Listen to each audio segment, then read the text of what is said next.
संसद के जारी गतिरोध के बीच राजनीति एक बार फिर गर्मा गई है।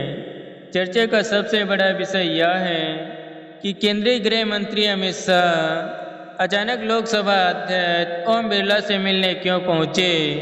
इस मुलाकात के बाद राजनीतिक गलियारों में कई तरह की अटकलें तेज हो गई हैं कि क्या सरकार आने वाले दिनों में संसद में कोई बड़ा बयान देने की तैयारी कर रही है। विपक्ष लगातार आरोप लगा रहा है कि अमित शाह कई दिनों तक सदन की कार्रवाई में शामिल नहीं हुए। विपक्षी सांसद प्लेकार्ड दिखाकर उनकी अनुपस्थिति का मुद्दा उठा रहे हैं। वहीं सरकार का कहना है कि अमित शाह रोज संसद परिसर में आते हैं, अधिकारियों के साथ बैठकें करते हैं और देर रात तक काम करते हैं।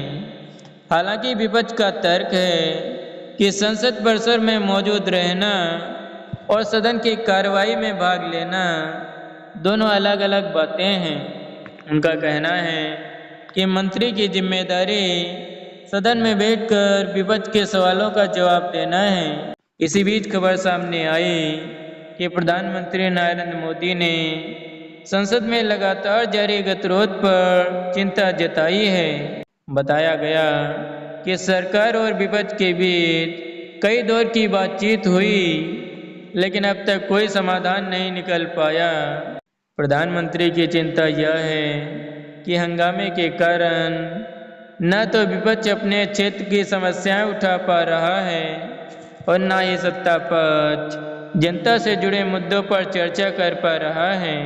उधर संसदीय कार्य मंत्री किरेन रिजिजू ने अमित शाह का बचाव करते हुए कहा कि गृह मंत्री रोज संसद आते हैं और सही समय आने पर ही सदन में अपनी बात रखेंगे।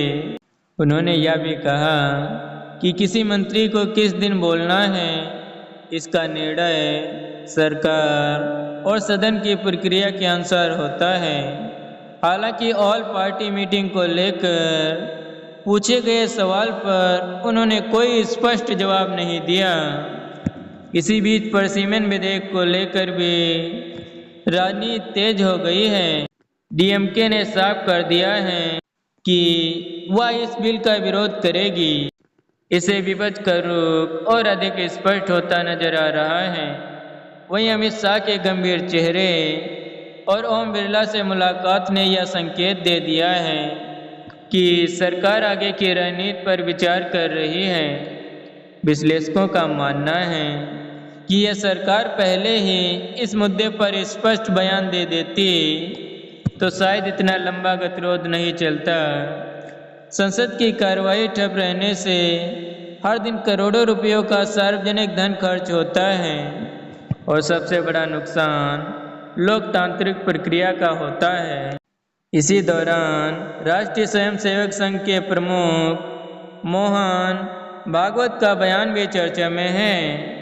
उन्होंने युवाओं की आवाज़ सुनने और उनकी चिंताओं को गंभीरता से लेने की बात कही।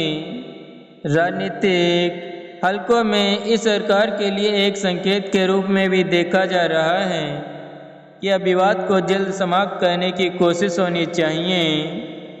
आप सभी की नज़र अगले सप्ताह पर टिकी है। क्या अमित शाह सदन में बयान देंगे? क्या सरकार और विपक्ष के बीच गतिरोध समाप्त होगा या फिर संसद का यह टकराव आगे भी जारी रहेगा? इन सवालों का जवाब आने वाले दिनों में सामने आएगा।